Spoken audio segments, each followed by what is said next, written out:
To every man a mission. Hindi po yan tungkol sa mission month. Kasi December po ngayon.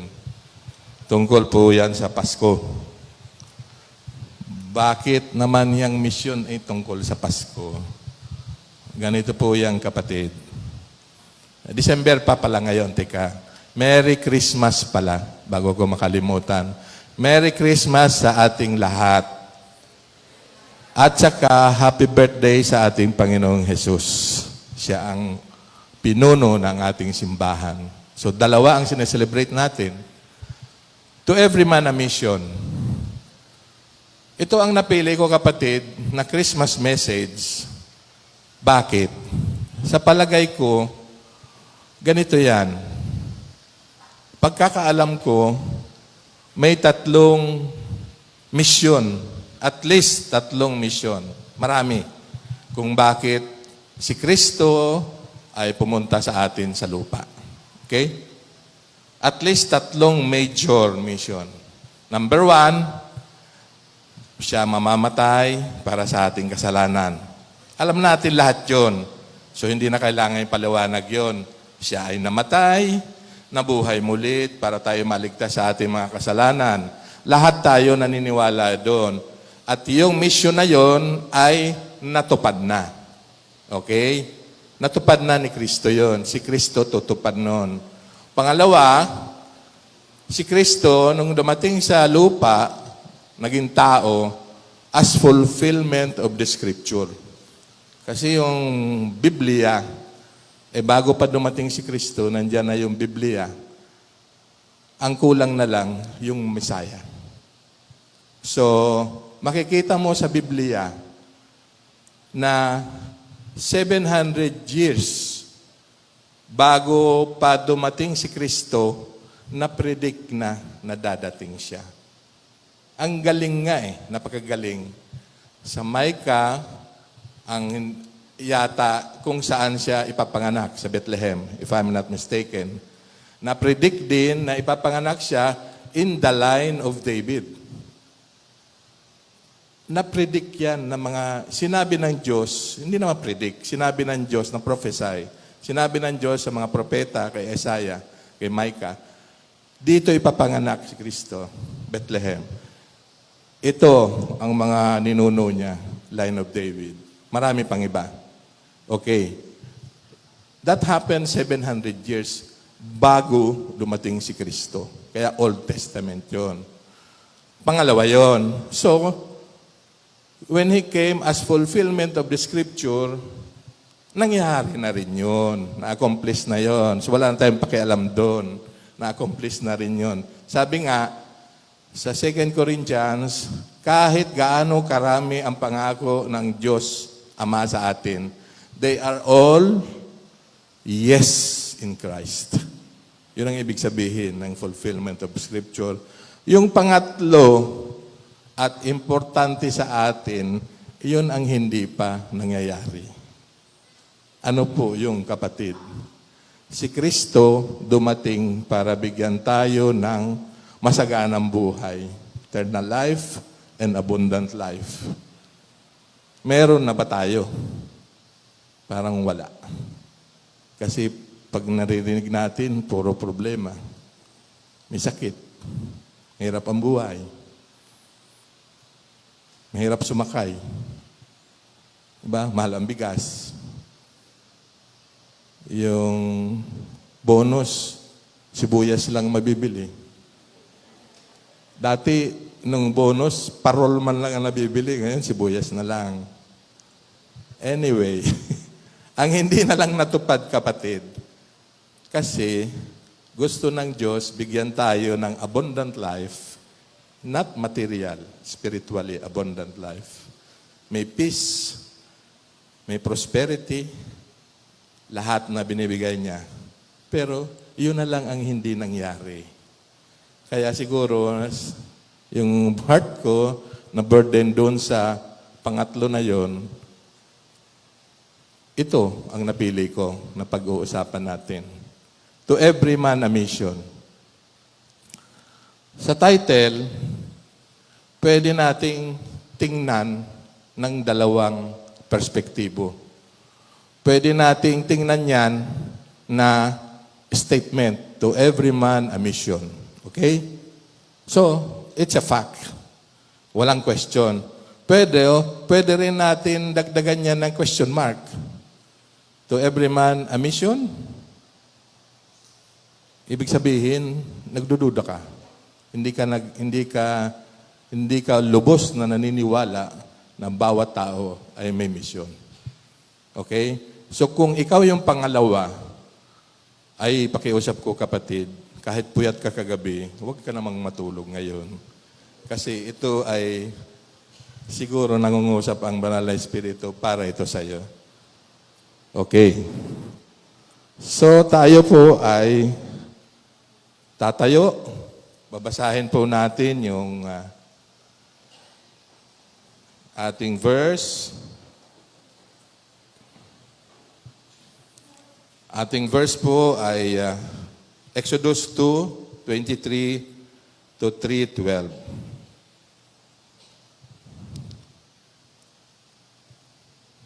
You can follow with me, okay? Verse 23. During that long period, the king of Egypt died. The Israelites groaned in their slavery and cried out, and their cry for help because of their slavery went up to God. God heard their groaning, and he remembered his covenant with Abraham, with Isaac, and with Jacob. So God looked on the Israelites and was concerned about them.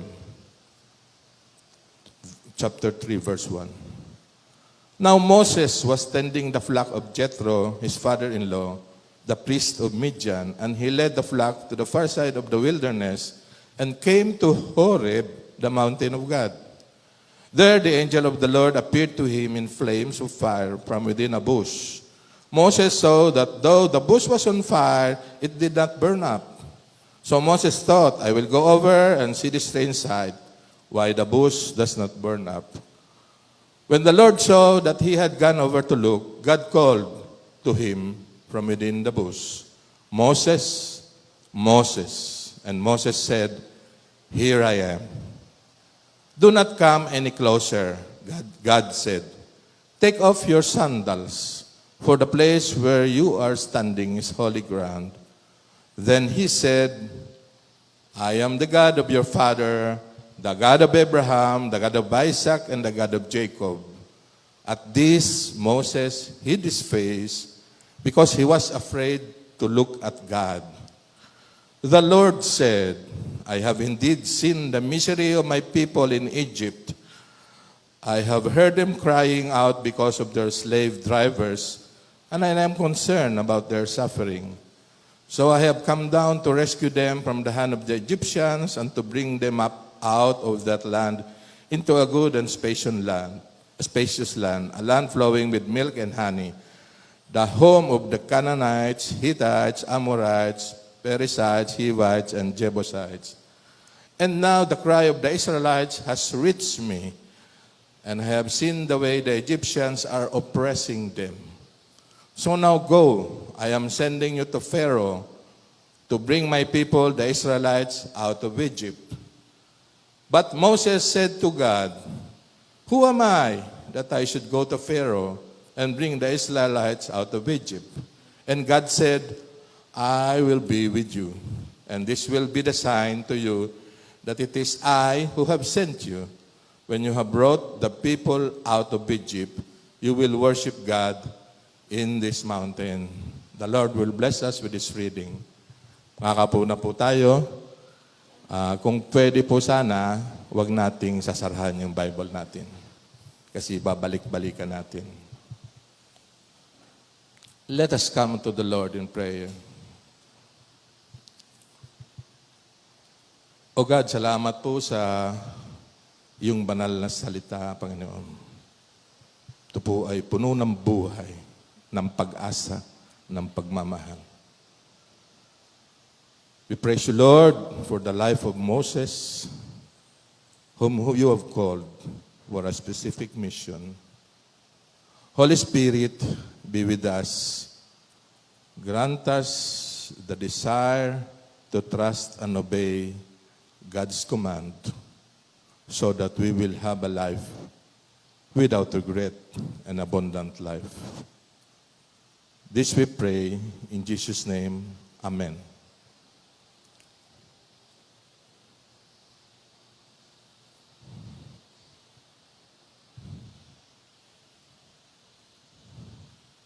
To every man a mission. Okay.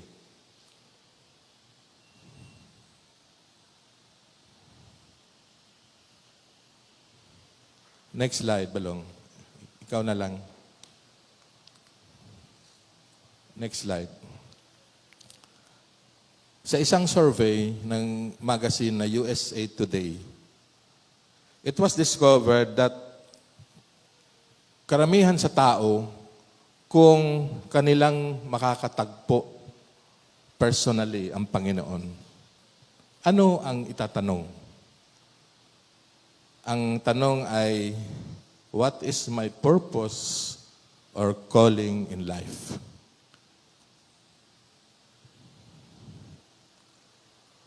What is your God-given purpose?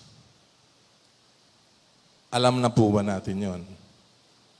Kung alam na natin, well and good. What has the Lord gifted and called you to do in the body of Christ and among the lost? What is your contribution to the Great Commandment and the Great Commission? Pag masagot po natin to, masasagot natin kung ano yung ating mission. Kaya importante po yung tanong na yan. Okay. Kung may Facebook kayo, minsan sumusulpot yung Napoleon Hill Foundation. Minsan nabasa ko yun, mga quotes. Ang sabi niya, yun ang nag-strike sa akin. Kaya ako nalungkot. Kaya ako na-burden dito. Sabi niya, 98%, 2% na lang ang natitira ng mga tao sa mundo ay living a life without purpose. 98. Dalawa lang ang may purpose. So, ibig sabihin, sa 98, kasama yung maraming Kristiyano dyan, di po ba? 98 eh. So nakakalungkot yung statistics na yan. So ang nangyayari, karamihan sa mga tao ay okay lang. They seem to make it through life without ever having to wrestle with the meaning and purpose of life. Hindi nila na inintindi. Hindi mahalaga sa kanila kung ano meaning and purpose of life. Nabubuhay sila, araw-araw, ang number one nilang, yung making a living. Tama? Trabaho. Bakit ka umalis ng bahay? Magtatrabaho. Bakit ka natatraffic? Nagtatrabaho. Bakit ka uwi ng bahay? Galing sa trabaho. Puro trabaho. So, ang nangyayari, trabaho, punta sa trabaho, uwi sa trabaho, pagdating sa bahay, tulog. Ganon na naman kinabukasan. Trabaho, uwi, tulog. Okay? Hanggang darating na sa 80, patay. So ang nagawa lang, nagtrabaho.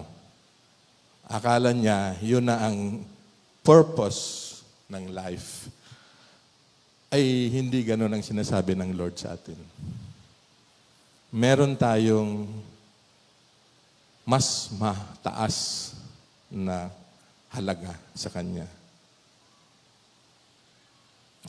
Our calling is not, let's not be confused about this. Our calling is not about making a brilliant career move. It is not about security. It is not even about success or failure or anything else that the ego wants for us. It is not about choosing among several attractive options. What is it then? It is about the Spirit of God setting us on our feet and telling us, ito gagawin mo. This is yours to do. Kahit walang nakikinig sa iyo, o meron man, kahit hirap ka sumunod o madaling sumunod, ikaw ang magsasabi ng gustong sabihin ng Panginoon sa maraming tao. Sabi nga ng isang sikat na author, to the extent that a man is untrue to the law of his being, he has failed to realize his life meaning. Ibig sabihin po, pag hindi totoo ang isang tao sa kanyang pagkatao, he has failed. Hindi siya nagtagumpay para makita kung ano yung halaga ng kanyang buhay. So, puntahan po natin yung ating scripture. Ang tinutukoy po dyan, si Moses. Sino si Moses? Si Moses po ay isang Israelite. Pero, pinanganak siya sa Egypt. Diba? Naalala nyo yung bagkang papel? Si Moses yun. Son of Amram and Jochebed. Yung si Amram at si Jochebed, merong marites dyan. Gusto niyong malaman? Yan, Paskong Pasko, bibigyan ko kayo ng marites. Si Amram, na tatay ni Moses, ang asawa, si Jochebed. Si Jochebed ay kapatid ng tatay ni Amram. So, magtiyahin. Noon, hindi iskandaloso yun. Ngayon, medyo iskandaloso.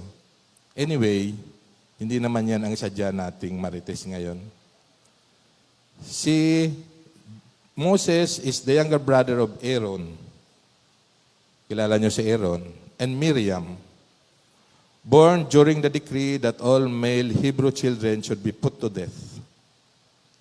Put into a basket by his mother, found by Pharaoh's daughter, accepted and reared by her in all the wisdom of the Egyptians. He revolted against Egypt's tyranny, fled to Midian, married there, returned after 40 years to obey God's command, and led the children of Israel out of captivity. He died at the age of 120 years. So, sino si Moses? Si Moses ay pinanganak nung may decree yung hari ng Ehipto na lahat ng batang lalaki pag pinanak ay kailangan patayin. So bakit siya nabuhay? Nabuhay. Nung tinanong nung hari, bakit marami pa ring buhay na lalaking Israelita? Sabi nung midwife, nung dumating kami, nanganak na. Magaling din yung midwife sumagot. So, kahit si Moses ay lumaki doon sa palasyo ng hari ng Ehipto, kasi inaruga siya nung anak ng hari, siya ay nanatili, ang puso niya ay isang Israelite. Hindi niya kinalimutan na isa siyang Israelite. Kahit ang sarap ng buhay niya sa Ehipto. Actually, nangyari nga dyan, nung bakit napunta sa Midian si Moses? Kasi nung may nag-aaway, kasi laging inaapi noon ng mga Israelites Nung may nakita si Moses na Egyptian na binubugbog yung Israelite. Tinulungan ni Moses yung Israelite, napatay niya yung Egyptian. So, akala niya walang nakakita.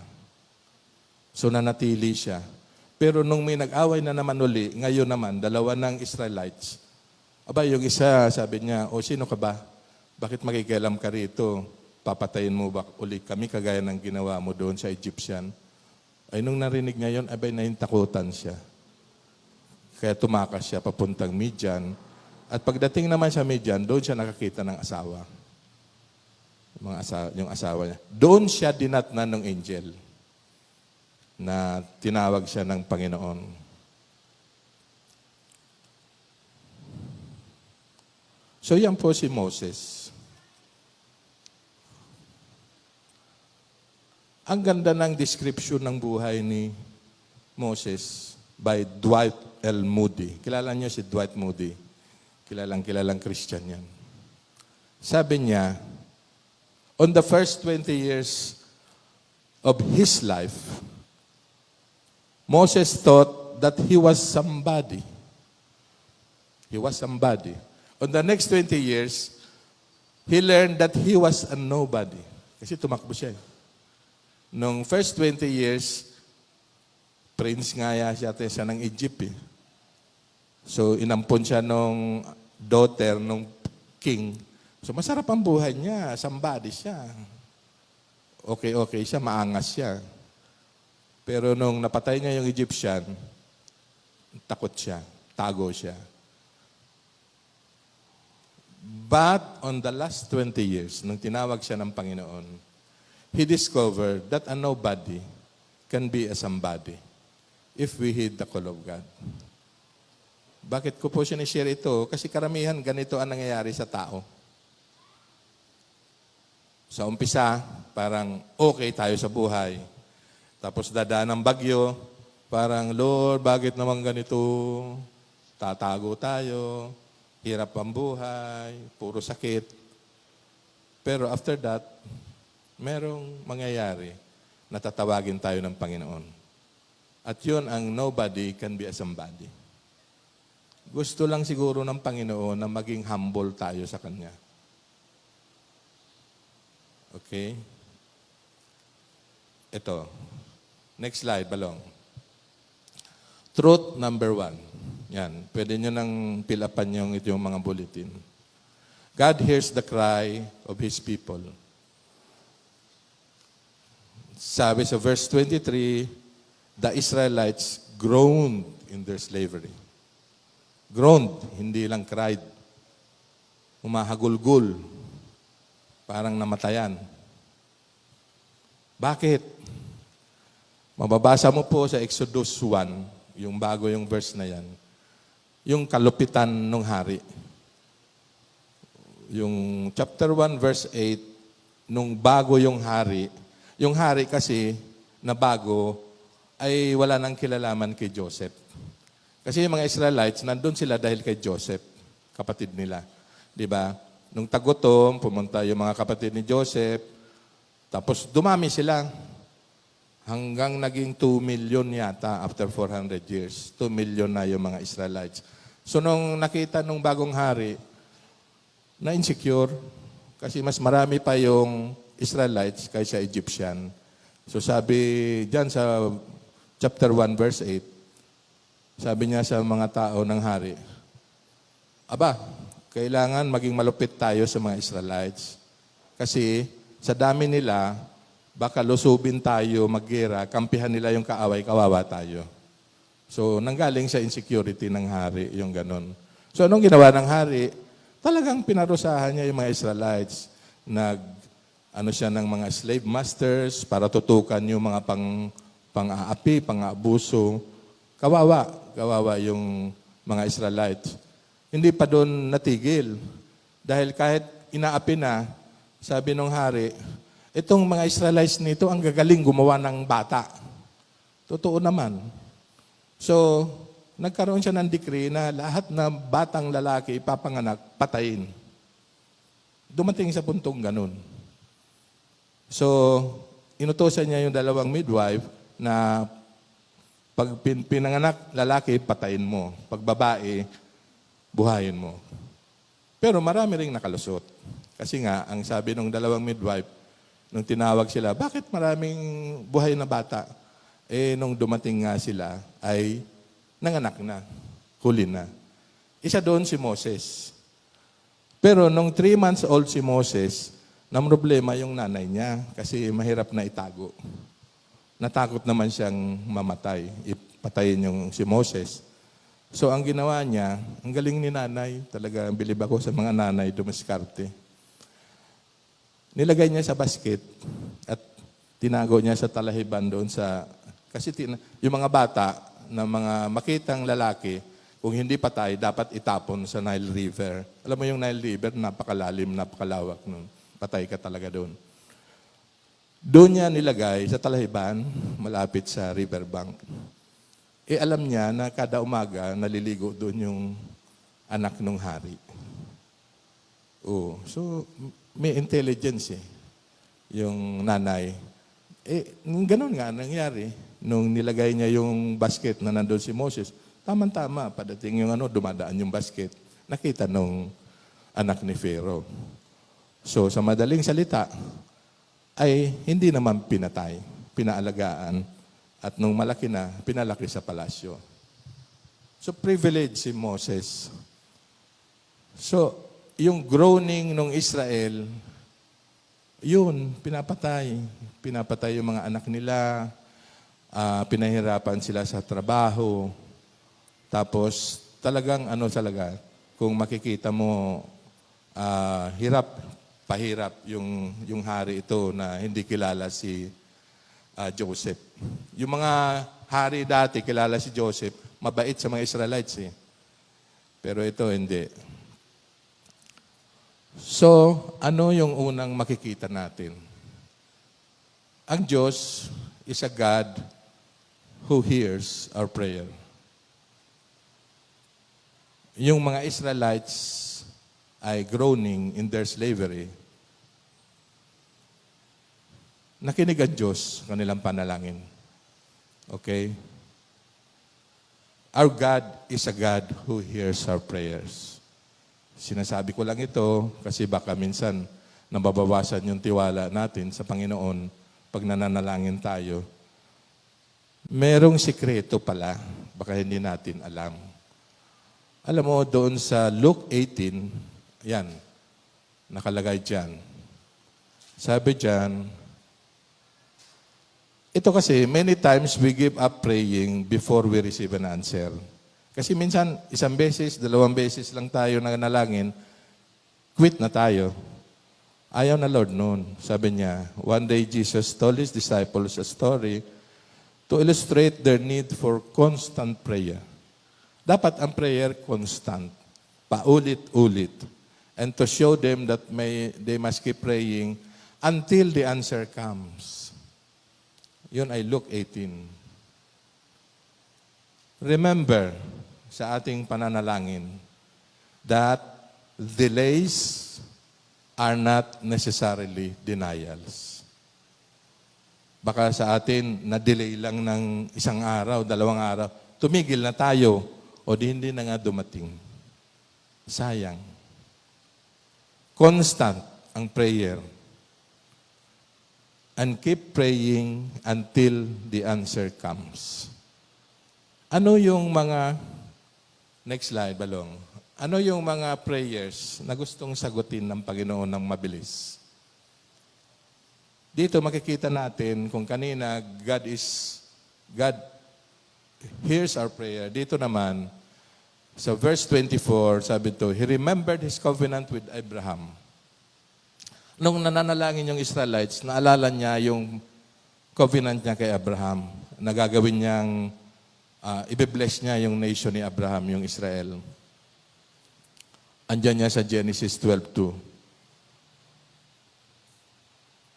So, dito, He is the God who is true to His promises.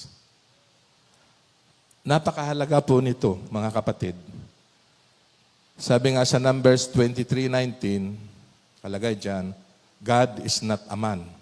Hindi siya tao that he should lie, para siya magsinungaling. He is not human that he should change his mind. Has he ever spoken and failed to act? Has he ever promised and not carried it through? Bakit ko sinasabing napakahalaga na tingnan natin ang promises ng Lord na nasa Bible na totoo? Pag may duda tayo dyan, magkakaroon tayo ng duda, ang duda na yan ang siyang sasamantalahin ng kaaway. Example, kung sinasabi ng Lord na ito, ang kasalanan na ito ay ayaw ko, malaking kasalanan yan. At sa tingin mo ay hindi naman siguro yan malaking kasalanan sa Lord. Ang tendency niyan, yung kasalanan na yan, uulit-ulitin mo. Kasi ang tingin mo, okay lang. Pero sa tingin ni Lord, hindi yan okay. Huwag na huwag tayong magbibigay ng duda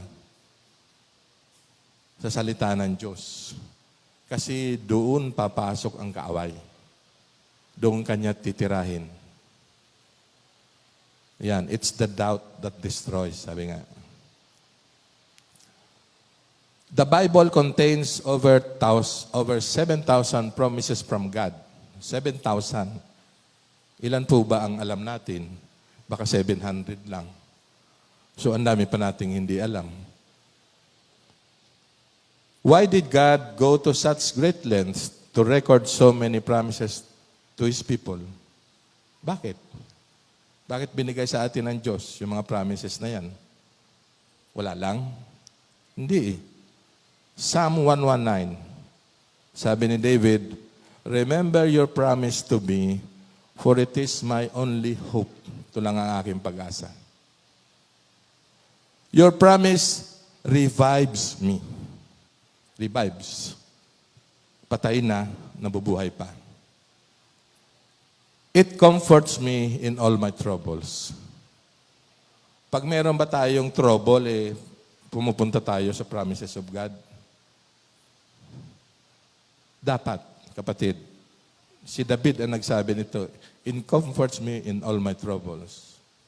And if you are going through a trial, meditating on faith, building promises, can give you the strength and hope you need to keep going when you would otherwise quit and give up also.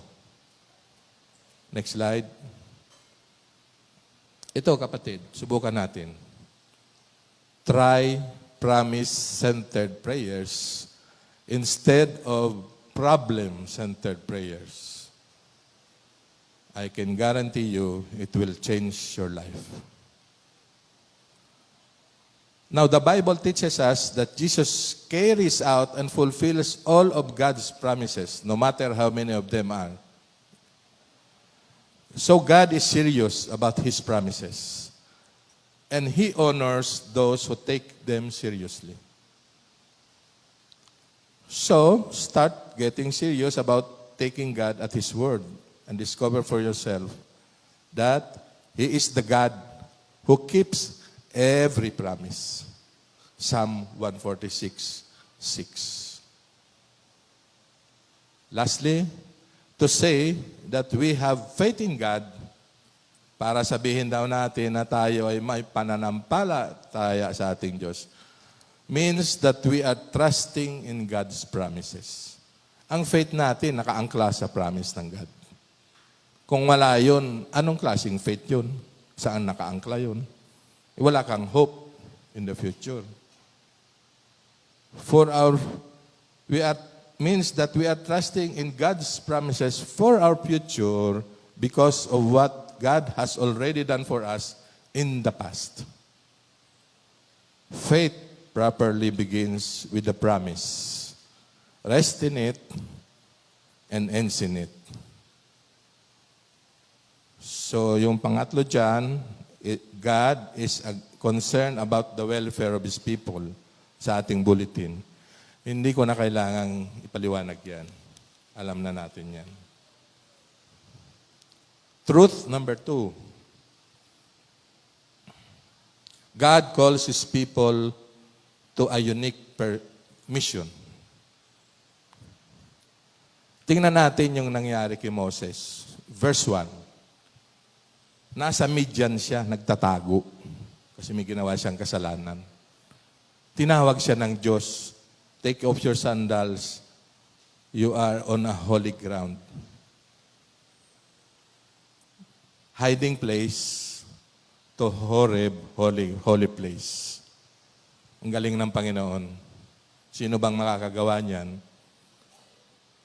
Hiding place, nagtatago ka dahil ang dami mong pinagtataguan, pero dadaling ka niya sa holy place. Yan ang nangyari kay Moses.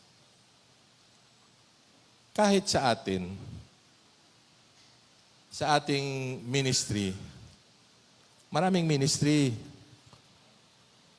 pinanggalingan misery. Sabi nga, we can turn misery into ministry. Marami yan. Bakit? Nung si Moses ay nasa hiding place, it is his lowest. He is at his lowest. Nagtatago siya. Hindi siya makalabas. Oh, anong tawag mo sa kanya? Di ba? Fugitive nga siya kung tutuusin.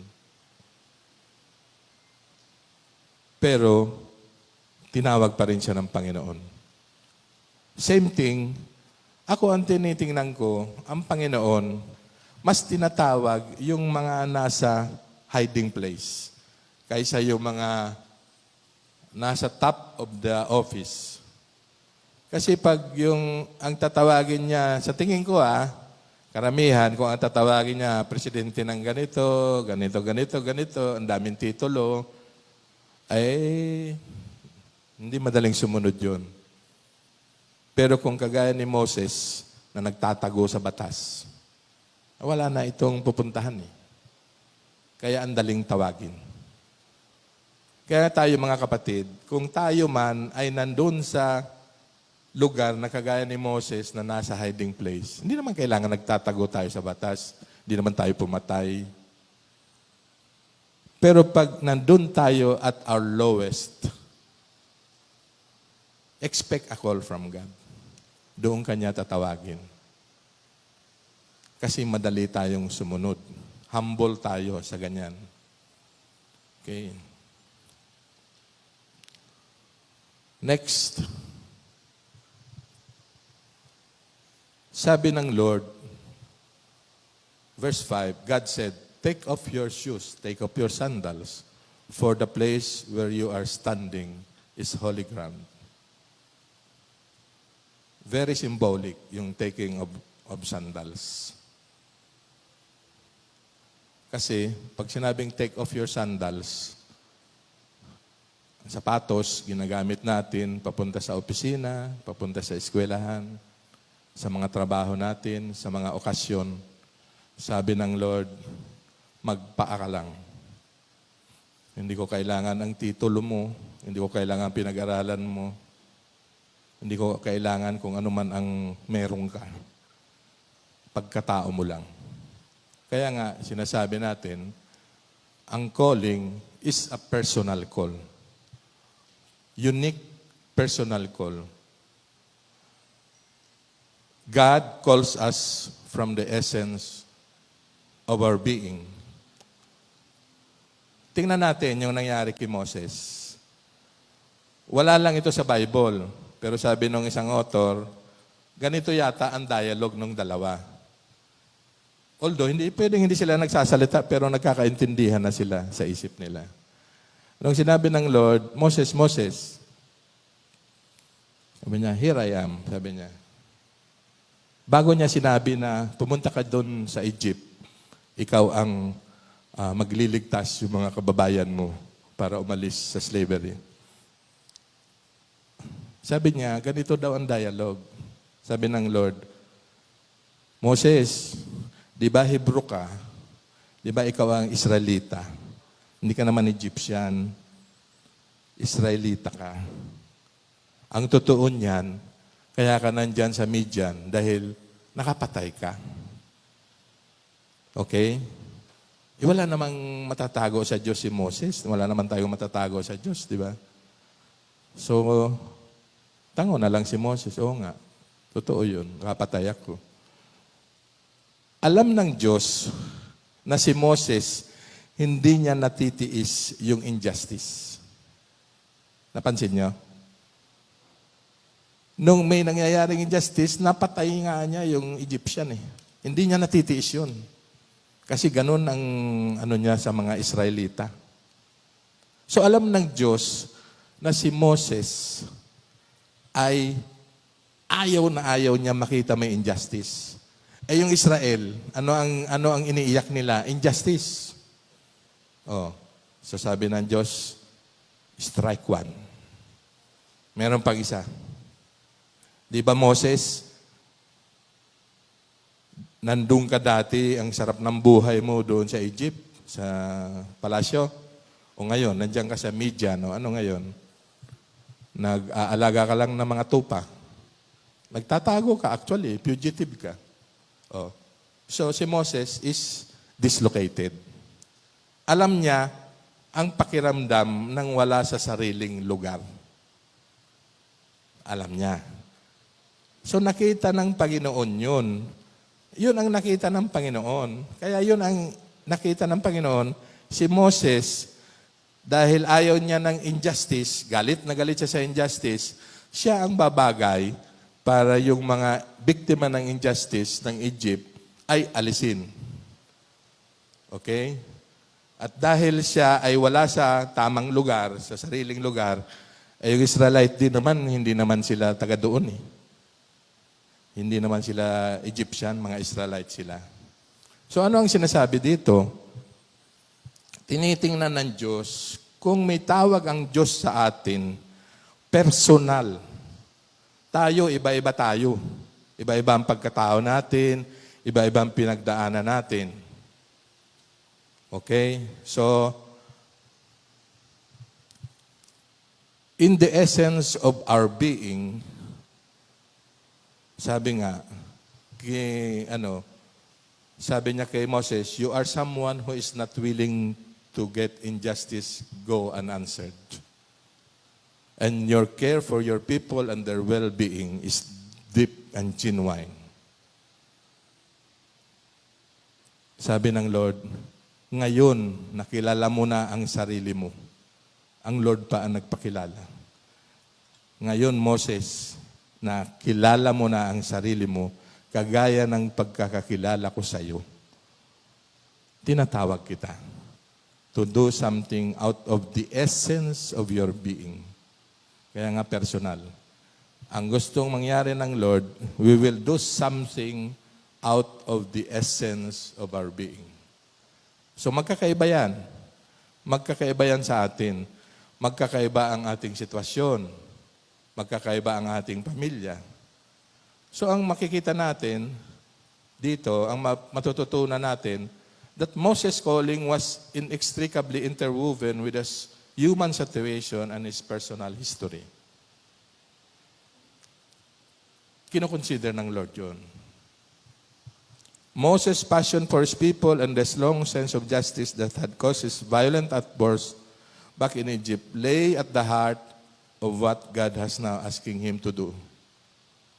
Kita mo si Lord, sa mata ng tao, si Moses ay mamamatay tao. Tama? Pero sa mata ng Lord, ang nakita niya, pumatay nga ito ng tao, pero ang puso nito, ayaw lang niyang makakita ng injustice. So naintindihan ng Lord. Wala siyang judgment eh. So kaya ginamit siya ng Lord. Okay? So tandaan natin yan. Kasi yan ang, dyan tayo tatawagin ng Lord. God was calling for Moses' true self to come out of hiding. Iyon yung pagkatao niya eh. Galit siya. God was calling him to claim his full identity and to lead boldly from that place. The time for hiding out in the wilderness was almost over. God was asking him to step up and be everything he was and everything God would call him to be. Lagi nating tandaan, ang calling is for the good of many. Our transformation is never for ourselves alone. It is always for the sake of others. Kaya kung sasabihin natin, tinawag ako ng Diyos para tulungan yung mga kapatid ko, kamag-anak ko, ay baka hindi yung calling, kapatid. For the sake of others, dapat. Yung hindi mo kaano-ano, doon kayo tatawag. Yun ang tunay na tawag ng Panginoon. Pangalawa, yung calling is not only personal, but it is also spiritual.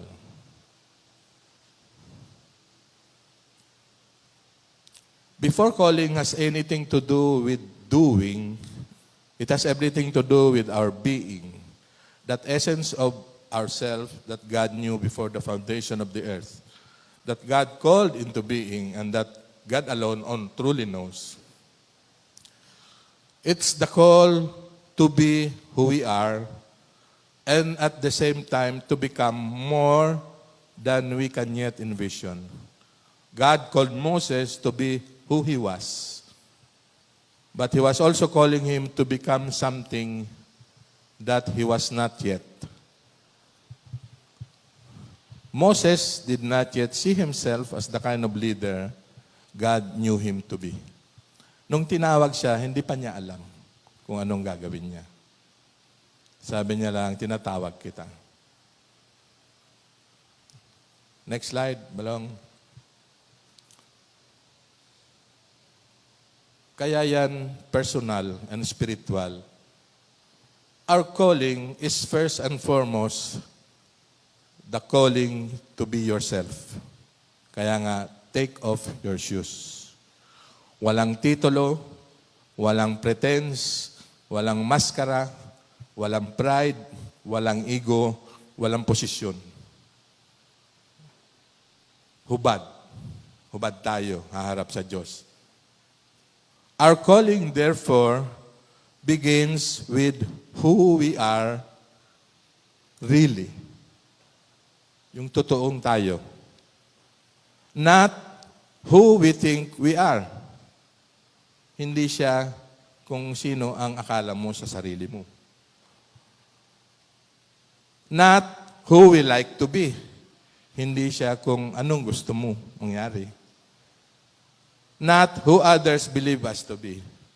Hindi rin kung ano yung alam ng ibang tao sa iyo. Being called by God is one of the most essentially spiritual experience of human existence. Why? Because it is the place where God's presence intersects with a human life. Nangyari kay Moses, God's presence intersects with a human life. This is a spiritual experience. Our calling emerges from who we really are, or in all the rawness and sinfulness of it, as well as in all the glory and God's graciousness of it. Hindi natin maitatago yung kasalanan natin. By grace lang tayo pagharap sa Panginoon. Yun yung katotohanan ng pagkatao natin. Kaya siya, spiritual call. Ang calling, spiritual and personal. Okay. In the New Testament, the idea of calling is almost synonymous with salvation and the life of faith itself. We are saved from being who we are not and called to be who we are. God calls us first and foremost to belong to Him. Salvation. But our secondary calling is to answer God's personal address to us. Ano yung 4 spiritual calls? These are the 4 spiritual calls. Number 1, the call to salvation. Tinawag tayo ng Diyos, tanggapin siya para tayo maligtas. Nangyari na yan. Tapos na yan. That is the call to belong to Him. All of us, I presume, belongs to Him. So, number one, the call to discipleship. It is the call to follow Him. Hindi porque belong ka, anak ka. Hindi sumusunod ka. Pwedeng nakatira ka dyan, pero iba naman ang ginagawa mo. So, discipleship. This is the biggest challenge sa church ngayon. The call to discipleship. Hindi masyado sa Fairview. Pero sa ibang churches, pag na-save niya, parang okay na. Pupunta na ako sa langit, okay na sa akin. Wala na akong pakialam sa kung anong matututunan ko. Pag ganyan, ang church, the church fails. Kasi mandato ng church yung discipleship. So, tayo, ginagawa natin yan sa pamamagitan ng mga small groups. Tama. Kaya kung hindi pa kayo member ng small groups, please lang. Hindi kayo lalago. No growth will come to you. Kasi kung kayo pupunta rito, linggo, makikinig lang sa ganitong sermon, wala naman kayong maitatanong sa akin. Hindi ko naman kayo sasagutin. So walang intimacy with the Lord. Wala kang life, community life. So yung mga yan, nangyayari sa small groups. Okay? Nagtutulungan, community life sa small groups. Dito, word lang, in-expose lang namin. Hindi nga kayo pwede magtanong sa amin. Doon kayo sa small groups magtatanong kung ano yung mga gusto nyong itanong.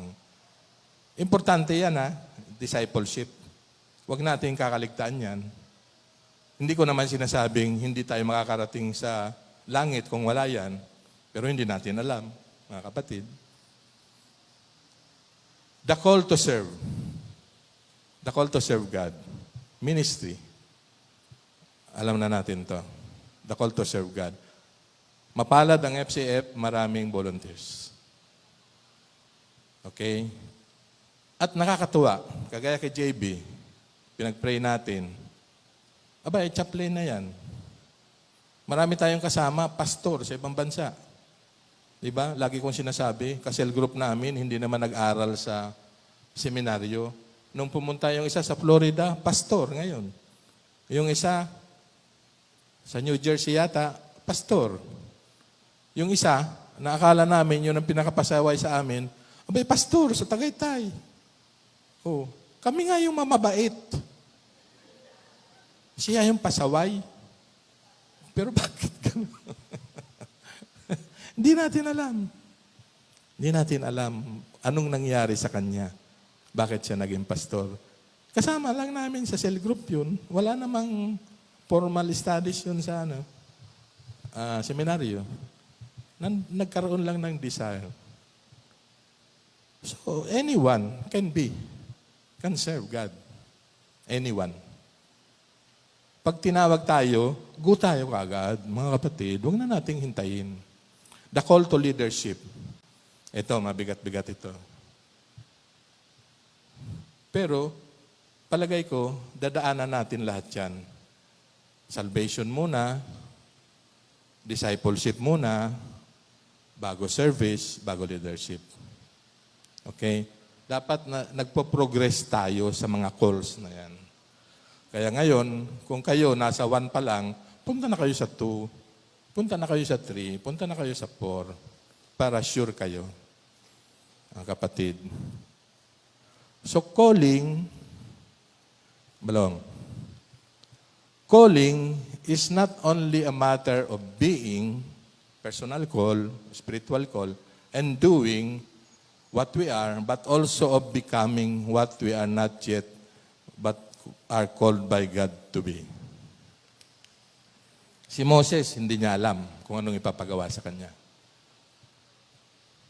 Ganon din dapat tayo. Ano ang pagkakaiba ng calling and career? Kasi marami tayo nako-confuse sa career. Yung career ginagawang calling, yung calling ginagawang career. Hindi po ganun.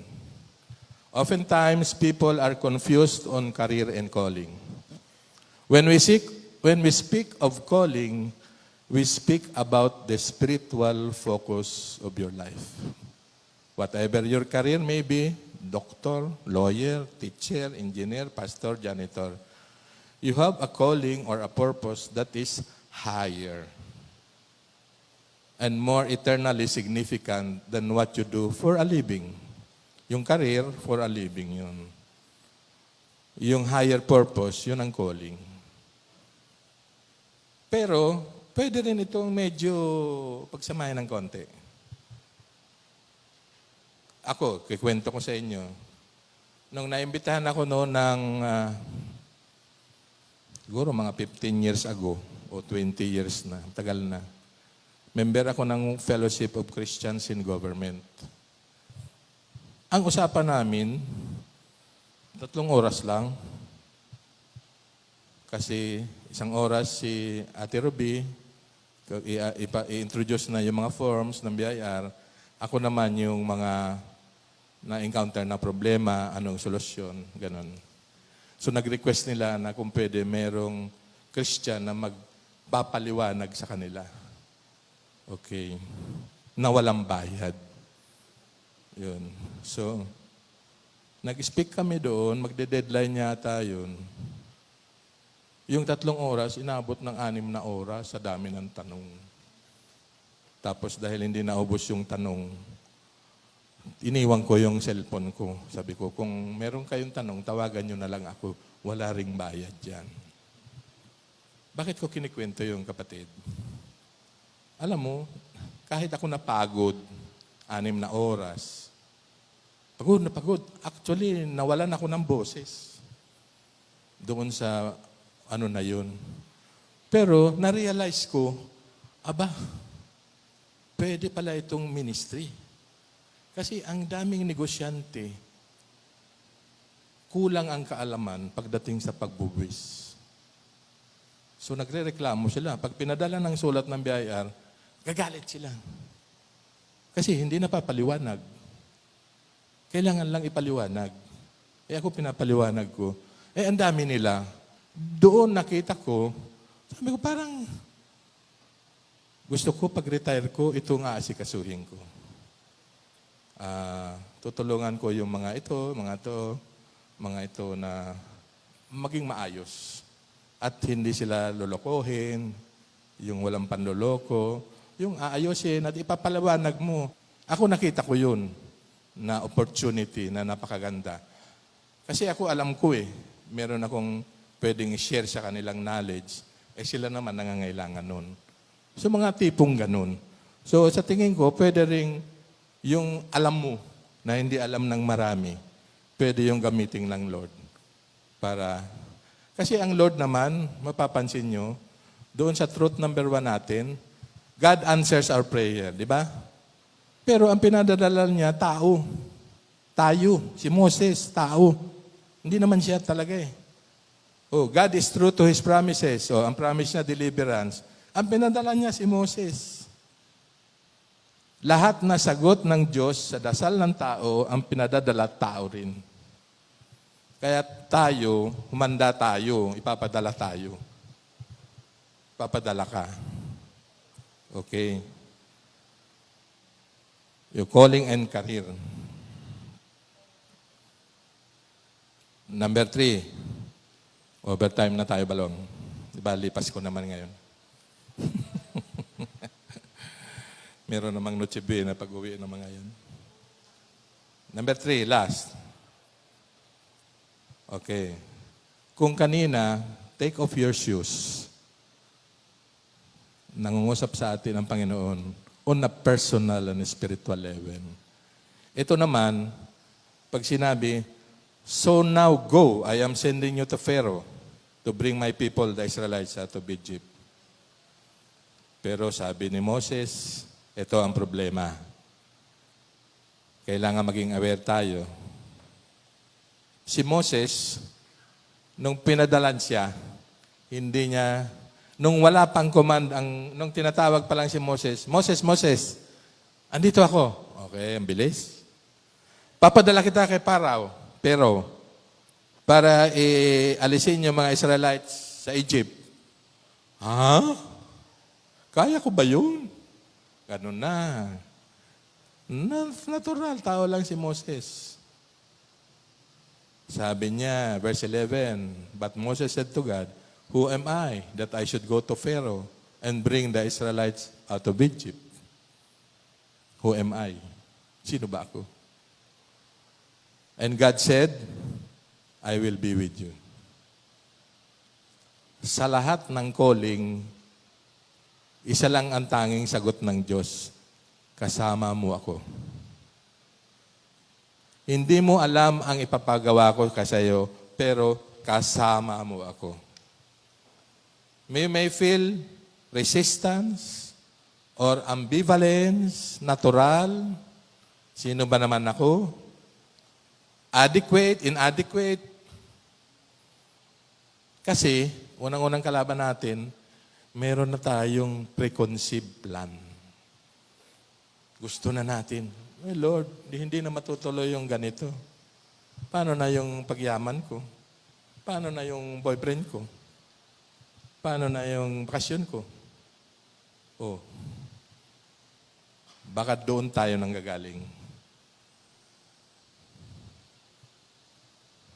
But one of the ways we recognize calling is that it has come about in ways that could not be humanly orchestrated. And so it cannot be easily dismissed. Calling involves more riskiness and uncertainty. While you won't be given more than you can bear, you will be led by a way you do not know to be a channel for grace in which you cannot adequately predict.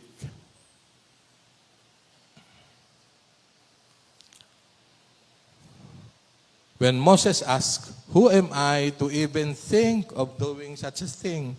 Oh, kulit na ni Moses. Ayaw niya na talaga. Lumalaban na siya. Lord, hindi ako yan. Sino ba ako? Hindi ko naman kaya yan. Si Pero, hari. Ano ako? Ako nga nagtatago. God's answer was, I will be with you. Laging, I will be with you. Kung makulit si Moses, makulit din ang Diyos. Sige, tanong pa, I will be with you. Yun lang sagot ko. The answer to all of Moses' concern about why anyone would follow him was simple. The people will follow you because you have met me. Because you know my name deep in your being, that is what qualifies you to be a spiritual leader. And that is why people will be willing to follow you right out of the place they have known for so long to a place that is brand new. Yan. God's church, God's command, goes with His powerful presence. Yun lang ang assurance sa ating kapatid. Tatawagin tayo para sagot doon sa prayer ng iba, doon sa pangako ng Panginoon, sagot sila, tayo yon. Tatawagin tayo. Anong assurance natin? Ito. Powerful presence ng Lord. I will be with you. God's presence, yung GP dyan, is the key to peace. Bakit? Ang daming tanong ni Moses. Ang dami niyang hesitancy. Pero nung sinabi ng Lord, kasama mo ako, nagkaroon siya ng peace. Hindi niya alam kung ano mangyayari. Pero nung pinakita na ng Lord yung nangyayari, nagkaroon na siya ng peace. Unang nangyari, alam niyo yung 10 plagues, di ba? 10 plagues. Yung number 10 plague, yung huli, yung pinatay ng Diyos, angel of death, yung mga firstborn ng Egyptian. Pero yung mga Israelites, maglagay lang ng dugo doon sa doorpost, hindadaan lang yung angel of death. Una yun, unang milagro. Bakit nagkaroon ng milagro? Kasi sumunod si Moses. Kaya nagkaroon ng milagro. Pangalawang milagro, manna from heaven. You know the story. Pangatlong milagro, parting of the Red Sea. Oh. Padating na yung mga Egyptian, yung Israelites, ay, saan kami pupunta? Dagat ang kaharap namin. Bumuka yung Red Sea. God presence is the key to protection. Poprotektahan ka. God's presence is the key to prosperity. Ang dulo ng kwento ay nakarating sila sa Promised Land. Yan ang dulo ng kwento. Kaya lang mahaba. Mahaba ang babasahin natin. So yan lang naman, mga kapatid. Tandaan lang natin ito, ha? Ito ang assurance ng Lord. God's presence goes with us. Pag tinawag tayo, it is the key to peace. Natural, may agam-agam tayo. Natural, may hesitancy tayo. May inadequacies tayo. Natural. But it is the key to peace. Delikado tayo. It is the key to our protection. Ano mangyayari sa atin? Sayang naman yung pangarap ko. Nag-aral pa naman ako ng ganito. It is the key to prosperity. Ito na lang ang tandaan natin, kapatid. Mas maganda ang plano niya kaysa sa plano natin. And then, Balong, ito, ang ganda nito. The place God calls you to is the place where your deep gladness and the world's deep hunger meet. Yan ang test. Yan ang test natin. Kung tinawag kayo at hindi ganyan ang itsura, pag-pray nyo ulit. Baka hindi pa yan. The place God calls us is the place where our deep gladness, in the case of Moses, ayaw niya ng injustice. Ayaw niya ng nadidislocate. And the world's hunger, yung Israelite, andun, miyak, umangaw-ngaw, pinahirapan kami. Pinadala si Moses. Kapatid, God is giving us the privilege to be an answer to somebody's prayer. Huwag nating ipagkait sa iba yun.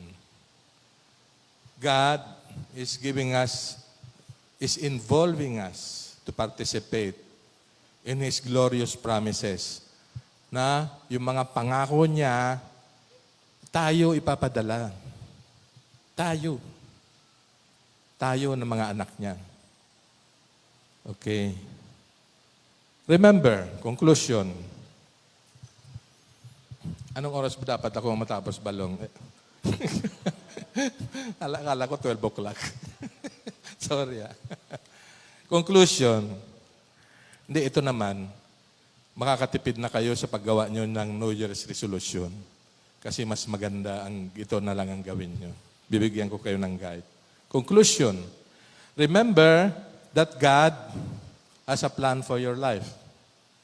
May plano ang Diyos sa buhay natin. Hindi lang tayo ang may plano. As God has made you for a reason. May dahilan. Bakit tayo nandoon? Nandito. God placed you in this world for a purpose. Meron tayong purpose. Hanapin. You are important to Him. Mahalaga tayo sa Kanya. And He wants us to succeed. Pag iyan natagpuan natin, mga kapatid, ang sagot diyan, ano ba ang plano ng Diyos sa akin? Ano ba yung reason bakit ako nandito? Ano ba yung purpose ko sa buhay? Mahalaga ako sa Diyos? Oo. Gusto ng Diyos maging matagumpay ako? Oo. Yung kanyang misyon ay nangyari. Yung sinasabi ko kanina. Abundant life. Yun lang ang pwede nating ialay sa Kanya. Kasi doon lang tayo kasama. Doon lang tayo sinama. Meron tayong papel doon. Since God has a specific plan for your life, you need to get into partnership with Him. Commit your total self to Him and prayerfully seek to know God's plan for your life. It doesn't matter what has happened in your life in the past. With God, there's always another chance. God will meet you where you are, like Moses. Pick you up and help you get into His plan. The woman at the well had lived a hard, immoral life, but Jesus accepted her where she was. And her testimony caused the city to believe on the Savior. Mary Magdalene had been a harlot, but Jesus changed her life. And today, her name is a household word. And because God is our source, our weakness doesn't affect Him. Because God is our source, ang weakness natin, hindi siya apektado. Ito ang ibaon natin, pag-uwi natin. Your failure or your success depend on you letting God work His plan in your life. Partner dapat kayo ng Lord. Your failure or success. Sabi kanina, sinabi natin, 98% living without a purpose. Marami doon, Kristiyano. Living without a purpose. O sabi, they're living in failure. Dito may pagkakataon tayong to live with success, in success. Paano? Okay, lastly. How do I find my calling? Yan. Picturean nyo na lang kapatid, kasi 10 yan. Number 1. Ito sana ang sinasuggest ko na personal reflection natin ngayon. Kasi hindi lang ito Christmas message, New Year message din. Kaysa maggawa tayo ng New Year's resolution, ito po ang ating pag-ukulan ng pansin. Mas maganda pa ito. How do I find my calling? Number 1, record Bible passages God has applied to your life. Kung matagal ka ng Kristiyano, marami yan. Isulat mo. Number 2, reflect on how God has used you in the past. Reflect on how God has used you in the past. Number 3, determine what you are passionate about. Importante ito. Meron ako nakitang libro about leadership. Christian leadership. Mag-uumpisa siya sa power. Ano siya eh? 1, 2, 3, 4, 5. 5 P. Power, ibig sabihin, ang power natin manggagaling sa Diyos. Hindi manggagaling sa tao. Okay? Holy Spirit, power. Pag meron ka ng power, ang susunod, madidetermine mo more or less kung ano yung purpose mo. So, power, purpose. At pag na-determine mo kung ano yung purpose mo sa buhay, ay magkakaroon ka ng passion. Yun ang passion mo. So, pag na-determine mo na rin yung passion, nagkakaroon ka ng priorities. At sa priorities, pacing. Para hindi magulo ang buhay natin, pwede nating sundan yun.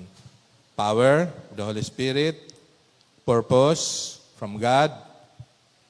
From purpose, magkakaroon tayo ng passion. So, ang passion hindi marami. Ilan lang yan. So, dahil passion, kakaroon tayo ng priorities. So, hindi na natin gagawin yung wala namang kabuluhan. At saka pacing. So, yun ang well-balanced life. Kaya importante yung passionate about. Number 4, list your known gifts and strengths. Number 5, delineate what you have excelled in your work experience. Kahit yung sa trabaho. Number 6, define what action words best describe what you like to do. Number 7, write down what you enjoy doing in your free time. Number 8, reread your answers. Number 9, take note of the keywords or ideas that repeat. Number 10, summarize those keywords in a short, energizing statement about yourself.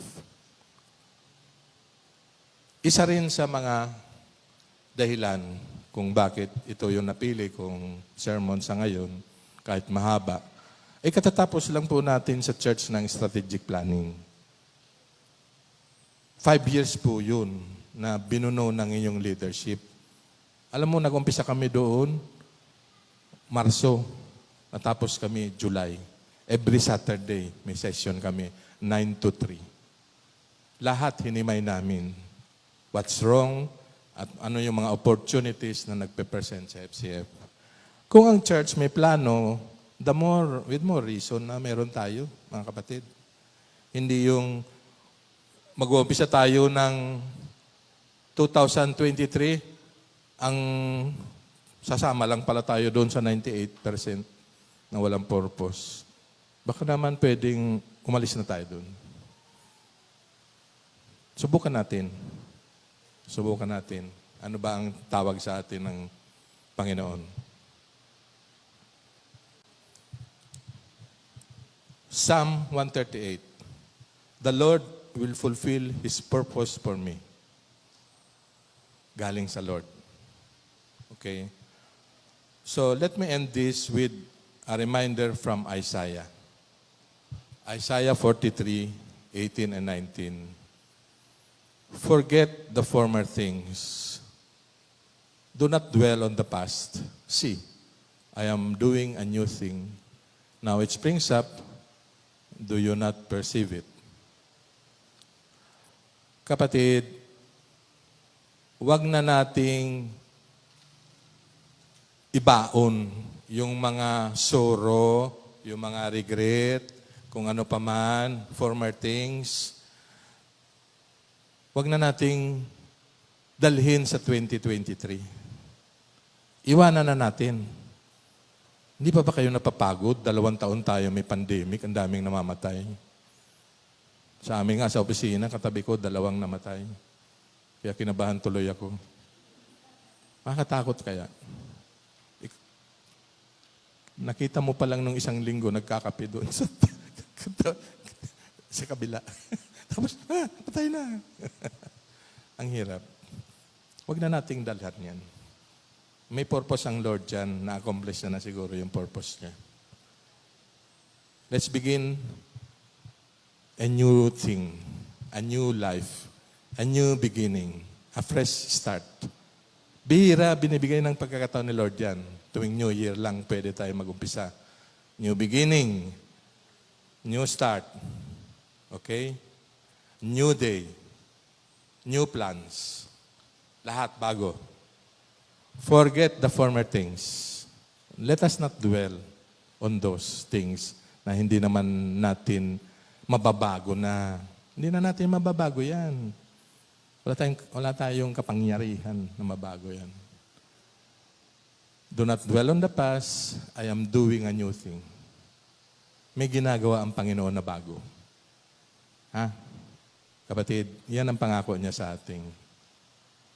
Now it springs up. Bumubukal na. Do you not perceive it? Hindi mo ba nakikita? Tingnan natin, kapatid. Yan na lang ang gawin natin hanggang New Year. Imbis na resolution ang gawin natin. Okay? Salamat sa inyong pakikinig sa akin kahit napakatagal na panahon. Let's pray to the Lord. Lord, we thank you for how you have sent your message this morning, O God. We pray that the Holy Spirit will make it powerful to us, will bring about conviction to every one of us. Because there is a new beginning, because a life in you has a new beginning, has a fresh start, O God. Lord, we ask that you give us a new awareness of the awesome plans you have for our life. Help us to stop dwelling on the past. and to let go of all regret, of all the sorrow, and of all the bitterness, and fill our life with new purpose and meaning, and use us to make a difference in people's lives for your glory alone, O God. Lord, we thank you for a new beginning and a fresh start. In Jesus' name we pray. Amen. Thank you.